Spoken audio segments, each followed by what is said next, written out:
The alien sun hung low over the crowded market, casting golden light over rows of stalls filled with strange fruits, glowing fabrics, and tiny machines that hummed softly in the air. The scent of roasted grain mixed with the metallic tang of machinery, creating a smell that told stories of a world both beautiful and broken. In the middle of the crowd walked an alien mother named Lirea. Her skin was pale silver with faint blue markings that shimmered under the light. Her clothes were torn and faded, stitched too many times to hide the years of struggle. Beside her walked her small daughter, Neva, holding her mother's hand tightly. Neva's big purple eyes darted around, full of wonder and innocence. She had never seen so many lights before for once. Lirea had brought her to the main market of the capital city, not to buy anything grand, but to let her daughter see the festival lights. The city was celebrating the Day of Stars, a yearly event where every family bought a gift for their children. But for the poor, it was a day that reminded them of what they could never afford. They walked slowly between the stalls, merchants shouting, aliens of many species laughing. Lirea tried to smile so Neva would not feel sad, but her empty coin pouch pressed heavy against her side. Her heart hurt knowing she had nothing to give. Then Neva stopped. Her small hand pulled on Lirea's sleeve. "Mom, look," she whispered, pointing at a glowing toy inside a crystal display. It was a starlight doll, a rare and beautiful toy made of glass and light. The doll floated softly in the air, tiny wings made of silver energy flickering behind it. It sang a soft tune, sweet and magical. Neva pressed her face to the glass, eyes wide. "It's so pretty," she said quietly. Can I have it, Mom?" Lirea froze, her throat tightened. She already knew the price before even asking. Every child in the city dreamed of owning a starlight doll, but even the cheapest one cost more than she made in 6 months. She forced a smile, kneeling beside her daughter. "Sweetheart, that doll is for rich children," she said softly. "We can't afford that." Neva's little face fell, her hands gripped her mother's arm. "But it's my birthday tomorrow," she whispered, her voice trembling. "Just one doll, Mom." Lirea bit her lip hard. She looked around. People were staring, some smirking. Others whispered things she couldn't quite hear. But she knew their tone, pity mixed with mockery. One merchant laughed loudly. "Hey, unworthy one. Maybe your child can beg the stars for it," he said, his voice sharp like glass. The crowd chuckled. Neva hid behind her mother's leg. Lirea stood tall, though her heart felt like breaking. "Come, Neva," she said softly, taking her daughter's hand. "We don't belong here." As they walked away, the little girl looked back one last time at the shining doll. Her tears fell silently, catching the last rays of sunlight from across the street. A figure in a dark uniform watched the scene unfold. A human soldier named Ethan Cross stood near a supply truck. His mission had brought him to this alien world as part of a peacekeeping force. He had seen war, hunger, and cruelty. But something about this small moment cut deeper than any battlefield memory. He had watched the mother's trembling hands, the child's quiet tears, and the way others laughed without care. His jaw tightened. He felt anger rise, not the hot rage of combat, but a deep, burning sense of injustice. He asked one of the local workers beside him, "Who are they?" The worker shrugged. "Outcasts, sir, from the old war. They're marked as unworthy, not allowed to trade or live inside the city walls." Ethan looked back at the mother and child disappearing into the crowd. "Unworthy?" he muttered, his voice low. "She's more human than any of them." As he watched them fade into the evening light, something stirred in him, a promise he didn't yet understand. He didn't come here to get involved, yet his heart whispered otherwise. Lirea and Neva walked through the narrow streets that led to the outer ring of the city. The lights grew dimmer, the laughter fainter, and soon the beauty of the market gave way to the silence of poverty. They reached a small, broken shelter made from scrap metal and cloth. Lirea helped Neva inside, lighting a small oil lamp. The room was cold, the air smelled of dust, and the only sound was the quiet hum of the lamp. Neva sat in the corner, hugging her knees. "Mom, will the stars ever like us?" she asked softly. Lirea's heart shattered. She sat beside her and wrapped her arms around her daughter. "The stars love everyone, my dear," she whispered. "Even those the world forgets outside far in the dark." The human soldier still walked through the lower streets. His thoughts heavy in his mind, he saw the child's tears again, the laughter of the crowd, the cruel merchant's smirk. He stopped and looked up at the alien night sky, filled with strange constellations. If no one else will help them, he murmured, then maybe I will. That night, under a sky of 2 moons, the human made a silent promise. He didn't know what it would cost, but he knew this, and tomorrow, their story would not end in tears, but in hope, and somewhere inside a market window, the starlight doll still floated and glowing softly, waiting for a new story to begin. The next morning came cold and gray. Rain dripped from the cracked metal roof of the small shelter. The air was heavy, carrying the scent of rust and sadness. Inside, Lariah stirred the last bit of powdered meal into a bowl of thin water. It wasn't food, not really, but it was all they had. Neva sat quietly, holding her broken spoon, trying to smile so her mother wouldn't worry. Outside, the streets of the alien slums slowly woke up. Tired faces passed by. Traders shouted about low prices, and machines rumbled in the distance. The festival lights from last night were gone, replaced by dull smoke from the city's upper tiers. Lariah sighed, brushing her daughter's hair with her fingers. Eat slowly, little one, she said softly. We have to make it last. But before she could sit, there came a faint knock on the metal door, 3 soft taps that echoed strangely in the quiet morning.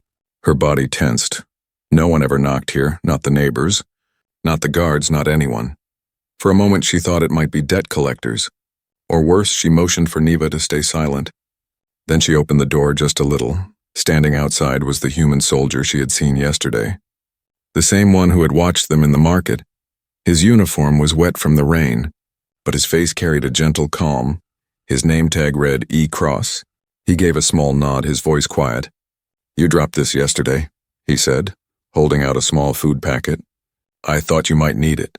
Lariah stared, confused. I didn't drop anything, she said cautiously. Her voice was unsure, almost fearful. I know, he said, smiling faintly. But you looked like someone who could use a warm meal. She froze, unsure what to say. No one gave things here without expecting something in return. Her people had learned that the hard way.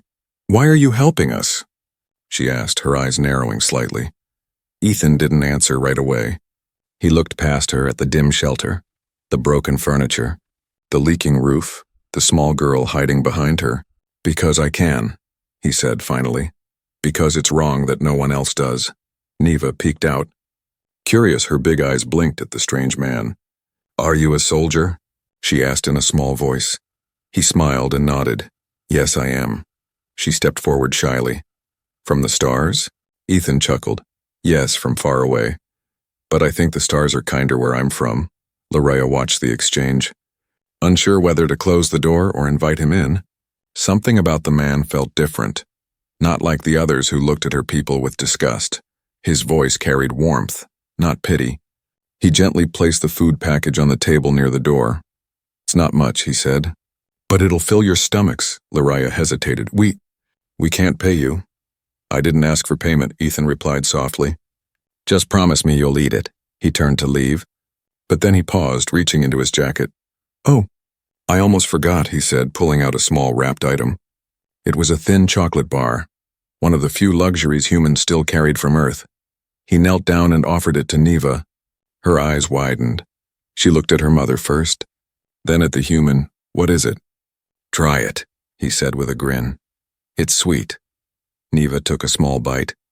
Her face lit up instantly and she laughed in a bright, innocent sound that filled the little shelter like sunlight. Ethan smiled. There. That's better. Lariah stood frozen, her eyes wet. She hadn't heard her daughter laugh like that in months. He rose slowly, pulling his hood back as the rain began to fall harder. You don't have to trust me, he said. Just know that not all humans are blind to suffering. Then he stepped outside into the rain, disappearing into the misty street after a long silence. Neva tugged at her mother's sleeve. Mom. He was nice. Lariah knelt beside her, brushing the girl's hair back. Yes, my love, she whispered. Too nice. Maybe too kind for this world. That night, as darkness settled, Lariah couldn't sleep. She kept thinking about the human, his steady voice, his calm eyes, and the way he looked at her child with respect instead of disgust. It made her heart ache with both gratitude and fear. The food he left kept them warm that night. For the first time in weeks, Neva slept with a full belly, clutching the empty chocolate wrapper like a treasure. Outside, in the pouring rain, Ethan sat on a low wall near the patrol station. Staring at the city lights in the distance, he couldn't stop thinking about them. The mother and child marked as unworthy, treated. Worse than animals, he remembered the laughter of the crowd in the market, and his hands tightened into fists. Why does everyone just walk past? He muttered to himself. We fight wars to bring peace, but peace never reaches the ones who need it most. He looked down at his half-eaten meal ration and set it aside, making a quiet decision. Tomorrow he would go back, not as a soldier, but as a friend, back in the shelter. Liraya whispered a silent prayer to the stars. Her people had lost faith long ago, but tonight, something small flickered in her heart. A spark of hope she hadn't felt in years. Somewhere, beyond the storm and the city walls, the stars shone faintly through the clouds, and in their soft light, two lonely souls and one human, one alien, were unknowingly walking toward a bond that would soon change both their worlds forever. The next few days passed slowly, but something had changed. The human soldier came again, always quietly, always with the same soft knock. Sometimes he brought food, sometimes only words, but every time he came, the air inside the broken shelter felt warmer. Liraya had stopped asking why. At first she feared a trap. Some humans and aliens used kindness to get something in return. But this one, Ethan Cross, never asked for anything. He didn't even step fully inside the door unless invited. He always smiled, always looked at Neva with gentle eyes, never judging, never pitying. On the third visit, Neva ran to greet him, her bare feet slapping the dusty floor. Ethan, she called, holding up the broken spoon she had been trying to fix. He laughed softly, kneeling to her level. That spoon's seen better days, he said, pulling a small steel one from his pocket. Here, this one's stronger. Her eyes sparkled. For me? He nodded. For you, Liraya watched from the corner. Her arms crossed, she wanted to smile but couldn't. Her heart felt heavy, trapped between gratitude and guilt. After Neva ran outside to play, Liraya finally spoke. You shouldn't come here so often, she said quietly. The guards will see you, and they don't like humans helping us. Ethan leaned against the doorway, his eyes scanning the street. Then let them see, he said. Maybe they'll learn something. She shook her head. No, they won't. They'll just punish us for your kindness. For a moment, silence filled the room. The only sound was the wind pushing dust through the cracks in the metal wall. Finally, Ethan asked, Why do they call you unworthy? You seem like anyone else, a mother just trying to live. Liraya turned her face away. Her hands trembled slightly. Because of the war, she whispered. Because my mate fought for the losing side, Ethan frowned. That's all. She nodded, her voice breaking. He was a pilot. He joined the rebellion when the Empire started burning our farms. They called him a traitor, and when he died, they took everything. Our home, our name, our honor. Even our right to live within the city walls. Ethan's chest tightened. And your child? She was born after, Liraya said, her eyes glistening. They marked her too. Her ID chip carries the same code. Unworthy. The schools won't take her. The hospitals refuse her. She's only 5. But they already see her as dirt. Ethan clenched his fists, anger rising like fire. He'd seen unfairness before. Soldiers stealing food from refugees. Politicians ignoring dying villages, but this was worse. They punish a child for a war she never fought, he said, his voice low. That's not justice, that's cruelty. Liraya smiled bitterly. Cruelty is how they keep control, she said. If you are born unworthy, you stay that way forever. Ethan took a deep breath.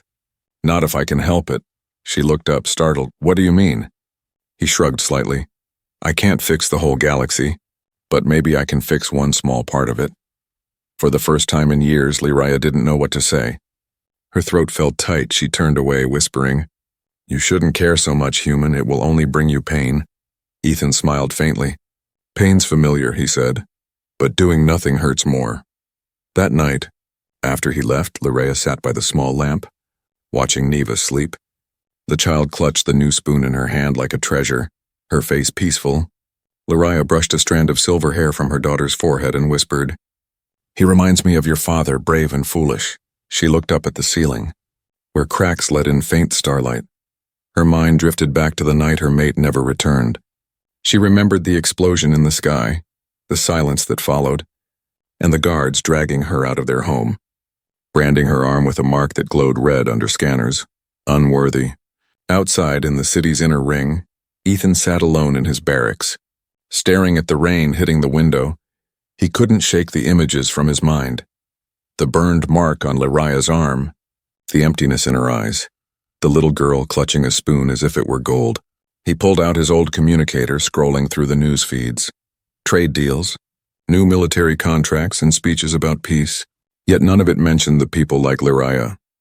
The forgotten ones left behind after victory, he muttered to himself. Peace means nothing if it's only for the rich.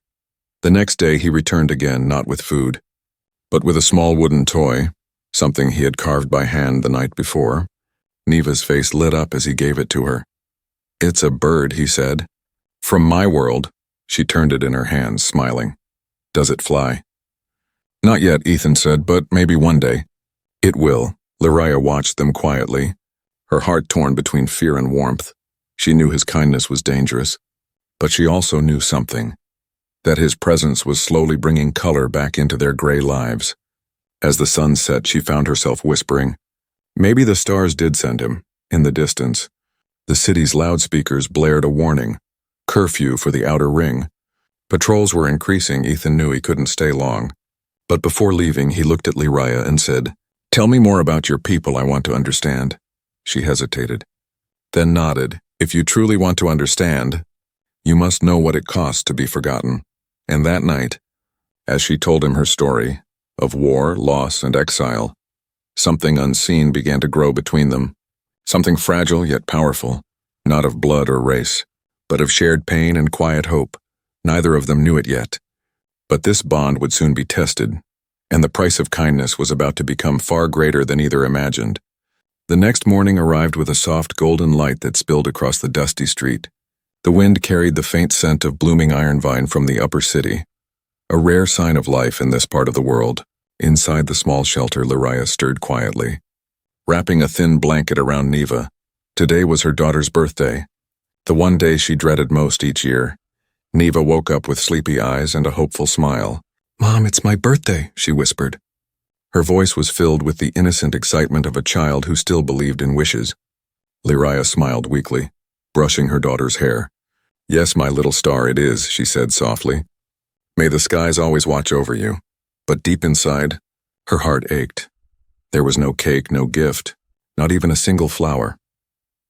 She had planned to tell a story instead. A story about the time her people could still dance under the sky without fear. Outside, the city was alive with laughter and light.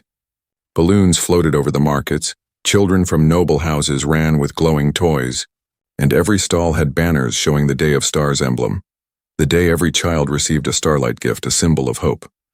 But here, in the broken district, no one celebrated. Neva sat near the door, drawing lines in the dust with her spoon.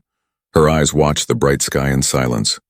Mom, she said after a while, do you think the stars remember me? Lyraya froze for a moment, then knelt beside her. Of course. My heart, she whispered. The stars never forget the kind ones. But her words felt hollow even to herself. Then came a knock, and soft, familiar, steady. Lyraya blinked, startled. She hadn't expected him today. When she opened the door, Ethan Cross stood there. Not in uniform this time, but in a plain jacket, rain still clinging to his boots. His eyes carried a quiet warmth, and in his hands, he held a small box wrapped in silver paper. Morning, he said, smiling. I heard there's a birthday here, Neva gasped, her eyes going wide. You remembered. He chuckled, kneeling down. How could I forget? He handed her the box. This is for you, from an old soldier who's terrible at wrapping gifts. Lyraya stepped forward quickly, panic flickering across her face. Wait, no, please, that's too much, she said. We can't accept gifts, the city forbids. But Ethan gently shook his head. It's already yours, he said. Let her open it. Neva's little hands trembled as she peeled away the paper. Inside lay something glowing faintly, the soft shimmer of silver glass. It was a starlight doll, small, perfect, glowing just like the one in the market window. The same gentle tune hummed from it, filling the room with warmth and wonder. Neva gasped, holding it close. It's her, Mom, it's really her, she cried, spinning around with joy. Her laughter echoed through the shelter like music. Lyraya's eyes filled with tears. How did you? Ethan smiled faintly. Let's just say a few traders owed me favors. The mother sank to her knees, covering her mouth as tears streamed down her face. "No one has ever done something like this for us," she whispered. "Why would you do this?" Ethan knelt beside her, his voice calm but strong. "Because no child should feel forgotten on her birthday." The silence that followed was heavy, not with sadness, but with something deeper, a quiet gratitude that words couldn't touch. Outside, a few neighbors peeked through their doors, their eyes wide with disbelief. One of them whispered, "A human gave a gift to an unworthy." Soon murmurs spread through the street, like wind through dry leaves, but inside none of that mattered. For the first time in years, laughter filled Lyraya's home. Neva made the doll twirl in the air, giggling each time it sang. Ethan watched, a small smile playing on his lips for a few minutes. It felt like the war had never happened, like the galaxy itself had paused to give them this single moment of peace. Later, when Neva fell asleep holding her glowing doll, Lyraya sat quietly by the doorway. Ethan stood beside her, watching the lights fade outside. "You shouldn't have done this," she said quietly. "The guards will notice, and they don't forgive kindness." Ethan shrugged. "Let them notice," he said. "If they want to punish someone, they can come for me." She looked at him, her eyes shining with both fear and admiration. "You risk your rank, your name for us. For strangers," he smiled softly. "Strangers stop being strangers when you choose to care." A single tear slipped down her cheek. "You remind me of someone I lost," she said quietly. "He used to speak like that too, before the war took him." Ethan didn't answer, but his eyes softened. "Then maybe I'm just finishing what he started." Outside, the stars began to appear one by one. Faint and distant but still shining, Lyraya whispered, "Thank you." "Ethan," he turned to her. "Don't thank me," he said. "Just promise me something, no matter what happens." "Don't let her lose that smile," she nodded, unable to speak, watching as he walked away into the night. Disappearing into the silver mist that night, Lyraya couldn't sleep. She kept watching the starlight doll glowing gently beside her daughter.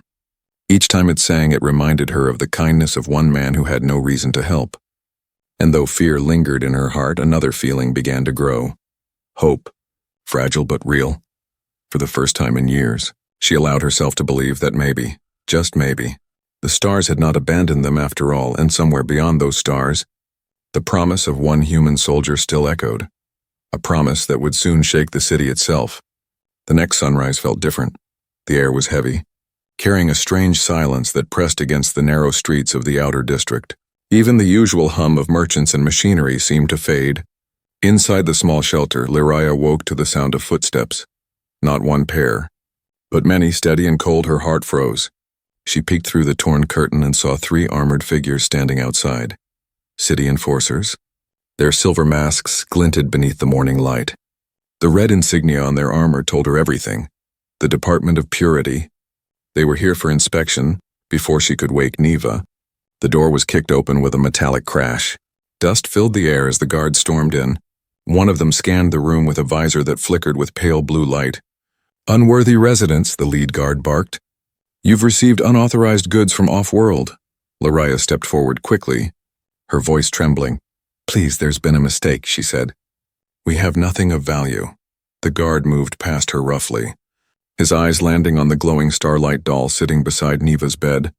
The little girl clutched it tightly, confused and afraid. "That," the guard said coldly, "is contraband." "No," Lyraya cried, rushing forward. "It was a gift. From—" But before she could finish, the guard raised his baton. "Silence, unworthy," he snapped. "You know the rules. Accepting gifts from citizens or off-worlders is a crime." Neva whimpered. "It's just my doll." The guard ripped it from her hands, the light dimming instantly. Her small cry echoed through the room. "Mommy!" she screamed. Tears streaming down her face, Lyraya lunged to protect her daughter, but another guard blocked her, shoving her hard into the wall. Her head hit the metal with a dull thud. "Enough!" shouted a deep voice from the doorway. Everyone turned. Ethan stood there, his uniform half unbuttoned, his jaw tight with anger. His eyes burned as he looked at the guards. "What is this?" The lead officer turned sharply. "Stay out of this, human. You have no authority here." Ethan stepped inside. "Unafraid? That's where you're wrong," he said, pulling out his ID. "Sergeant Ethan Cross, Alliance Peacekeeper Division. This woman and her child are under my protection." The guards hesitated. Exchanging uncertain looks, the lead one sneered. Your jurisdiction doesn't extend to unworthy citizens. Ethan's voice grew colder. Maybe not officially, but I don't recall the law allowing soldiers to terrorize children. The tension thickened. The air felt like it could shatter at any second. The guard lifted his baton again. Step aside, human. Ethan didn't move. Touch them, and I'll make sure every officer in the Capitol hears how the Purity Department bullies a 5-year-old girl. The other guards shifted uneasily. Unsure what to do, finally the leader spat on the ground. You just made a mistake, soldier, he said. Your rank won't save you from this. He threw the broken doll to the floor and motioned for his men to leave. We'll be back, he warned, and next time, not even your uniform will stop us. When they were gone, the silence that followed was deafening. Neva clung to her mother's leg. Sobbing quietly, Lirea knelt beside her, stroking her hair, her hands shaking. Ethan crouched down, picking up the shattered doll. Its light had faded completely, just dull glass now. He turned it in his hand, his jaw tightening. I'm sorry, Lirea whispered. This is my fault. I should never have accepted— No, Ethan interrupted, his voice sharp but steady. It's their fault, not yours. He placed the broken doll gently on the table. You did nothing wrong, and I won't let them touch you again. Lirea looked at him, her eyes full of fear. You don't understand. Ethan, they'll come again, and next time they won't just threaten. They'll destroy us, he met her gaze. Then I'll be ready, she shook her head. Why would you risk everything for us?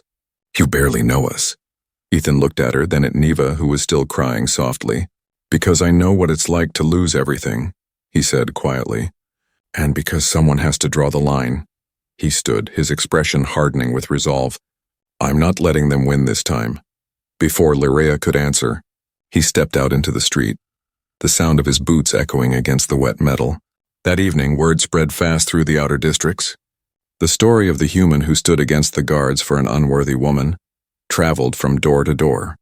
Some whispered in awe, others in fear. For the first time in years, someone had defied the Purity Department openly. Inside the shelter, Lirea sat silently, repairing the doll with trembling hands. The crystal fragments cut her fingers. But she didn't stop. Neva watched her mother quietly, her voice small. Will the doll work again? Lirea smiled weakly. Maybe not, little one, but we'll keep it anyway. Later that night, she looked out the window and saw Ethan standing near the edge of the district. Watching the sky, he looked tired, his uniform dirtied. But his stance was firm. Like a man who had already chosen his path, Lirea whispered softly. You're going to bring the storm, aren't you? She didn't know if he could hear, but he turned slightly as if he did. And under the silver light of the alien moon, both of them understood something. That one act of kindness had already changed everything. The next dawn would not bring peace, it would bring confrontation. And as the stars faded from the sky, the winds began to rise, carrying with them the first whispers of rebellion. The following day dawned cold and gray. The city's metallic skyline shimmered under the weak sun. But beneath its shining towers, whispers moved like shadows through the lower districts. Everyone was talking about the human soldier who had stood against the Purity enforcers. Some said he was a fool, others called him a hero. Ethan Cross didn't care about the rumors. He hadn't slept all night. The image of Neva's tear-streaked face and Lirea's trembling hands haunted him. He sat in his small military quarters, staring at the broken starlight doll he had taken with him. Its dim light flickered faintly. As though refusing to die, his communicator buzzed. A cold voice came through. Sergeant Cross, report to Central Command immediately. He knew what that meant. The guards from the Purity Department had complained. The system never tolerated defiance from outsiders, especially from humans who questioned authority. Ethan straightened his uniform and walked out. His boots echoed down the sterile corridors of the command base. The walls were lined with banners showing the Empire's emblem, a white star encased in chains, a symbol of order, though he saw only control. Inside the command hall, the air was heavy. Seated behind the glass desk was Commander Varick, a tall alien with gray skin and 4 piercing eyes. Sergeant Cross, he began, his tone sharp. We've received reports of you interfering in internal affairs. Ethan saluted stiffly. I was preventing abuse, sir. Varick's lips curled. You were disobeying local law. Ethan took a slow breath. With respect, sir, That law allows soldiers to harass civilians and punish a child for owning a toy. The room went silent. The alien guards shifted uneasily. Varric's voice lowered, dangerous and calm. You are not here to question our laws, human. You are here to maintain peace, not create it. Ethan's jaw tightened. Peace built on fear isn't peace, he said quietly. It's slavery. Varric slammed his fist on the desk. Enough, he roared. You're lucky I don't have you shipped back to Earth in chains. He leaned forward, eyes narrowing. Forget the outcasts. Forget the child, or you will lose everything. Your post, your freedom, maybe even your life. Ethan met his gaze without flinching. Then I guess I'll lose them. For a long moment, neither moved. Finally, Varric hissed. You are dismissed, Sergeant, effective immediately. 2 guards stepped forward, ready to escort him out. Ethan turned once, picked up the broken doll from the table, and said softly, I'll remember. You said that when the stars start asking why your peace caused so much suffering. He walked out before anyone could stop him. By evening, the rain had returned. Lariah sat inside the small shelter, her hands shaking as she patched Neva's torn blanket. Her mind was full of fear. She hadn't seen Ethan all day, and she knew something must have happened. Then she heard the familiar knock, 3 soft taps. She ran to the door and opened it, and there he was, soaked and exhausted, but smiling faintly. Ethan! Neva shouted, rushing into his arms. He lifted her gently, spinning her once before setting her down. You've been brave, he said softly. I saw your doll, still keeping her close. Neva nodded proudly. Even if she's broken, she still glows a little. Lariah's eyes filled with worry. You shouldn't be here, she whispered. They'll come for you next. Ethan stepped inside and handed her a small data pad. They already did, he said, so I did something in return. She frowned, taking it. What is this? He smiled tiredly. Transfer papers. New identification for you and Neva. You're no longer listed as unworthy. Your records have been wiped from the city database. Her eyes widened in disbelief.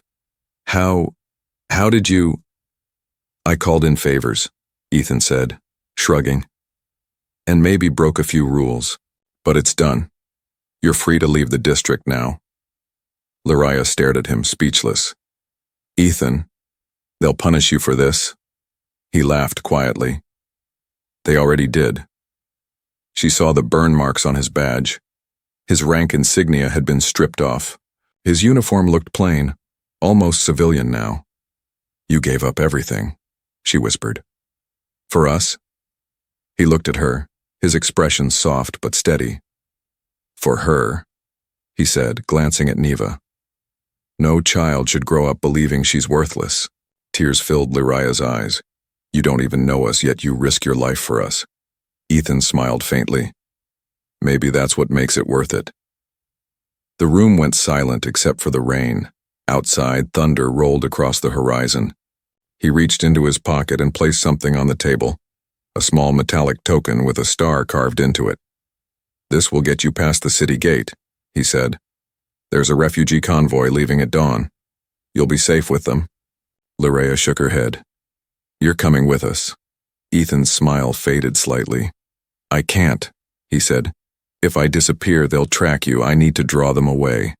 Neva hugged his leg tightly. Don't go, she whispered. You're my hero. He knelt beside her, brushing her hair gently. You don't need a hero anymore, he said softly. You just need to live, laugh, dream, and keep believing in good. She looked up at him, her eyes full of tears. Will I see you again?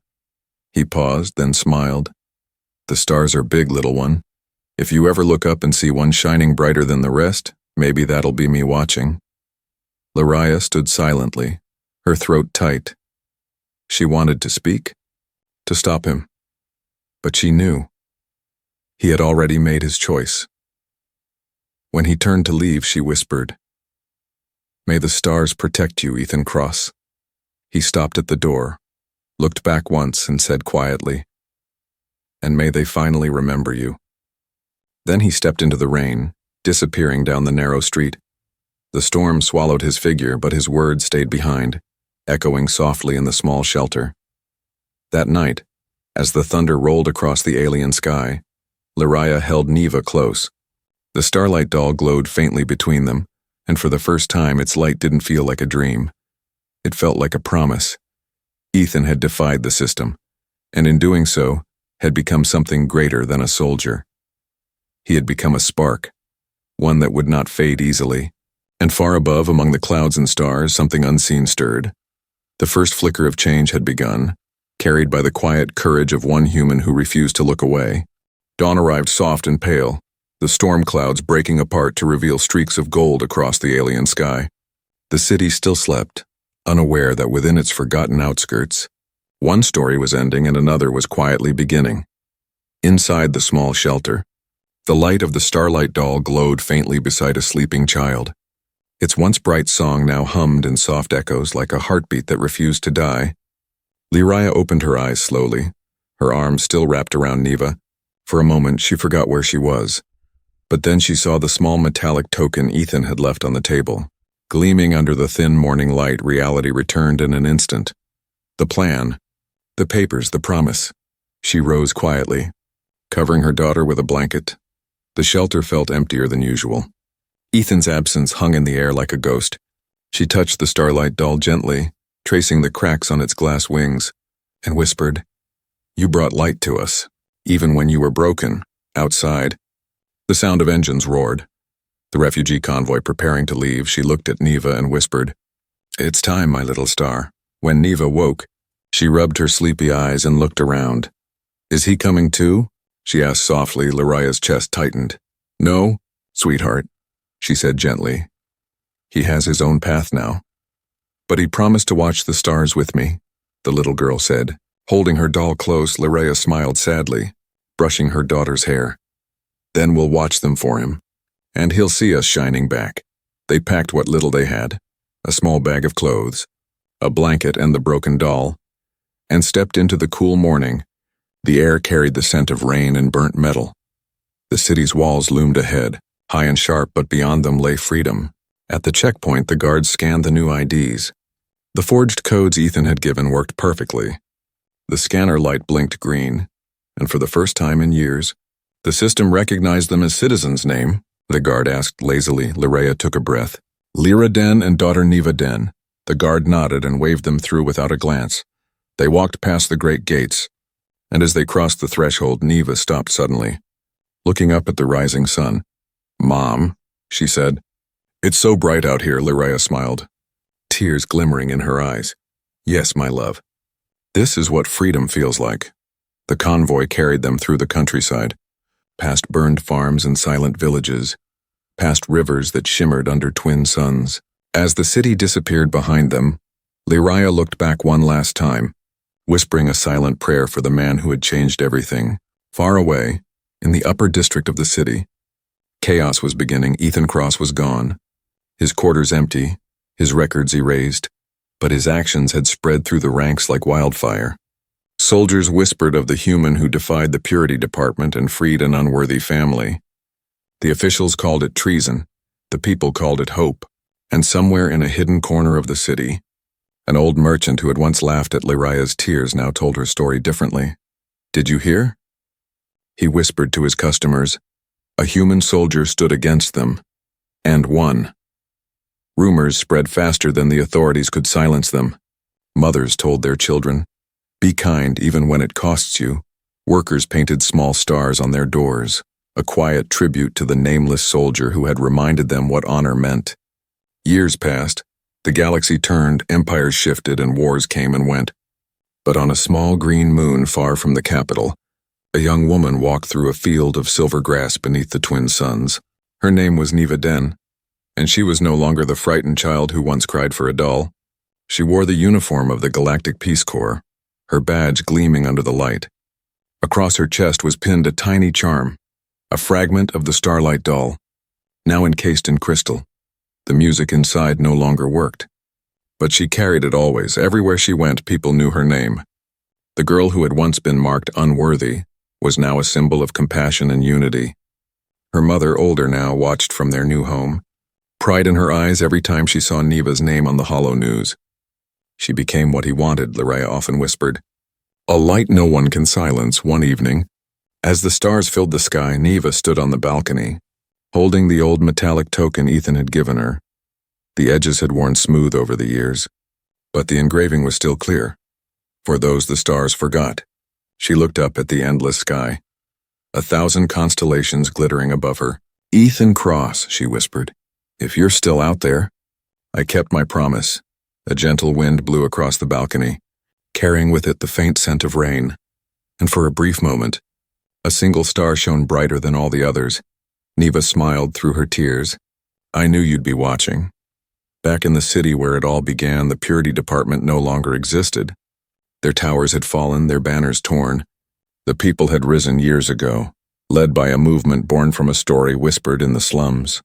A human soldier who believed kindness was stronger than fear. And though history would record his name only in fragments, his actions had rewritten an entire planet's soul, because sometimes one gift, a broken doll given in love, can become the spark that lights 1,000 stars. And somewhere beyond those stars, perhaps on a distant outpost or another world entirely, a weathered man in a worn uniform looked up at the same sky, seeing that same bright star. He smiled faintly and whispered, "You did well, little one." Then he turned away, disappearing into the night, his heart at peace. The story that began with a single act of kindness had ended not in tragedy, but in light, and the galaxy, vast, cold, and cruel, was forever changed because one human dared to care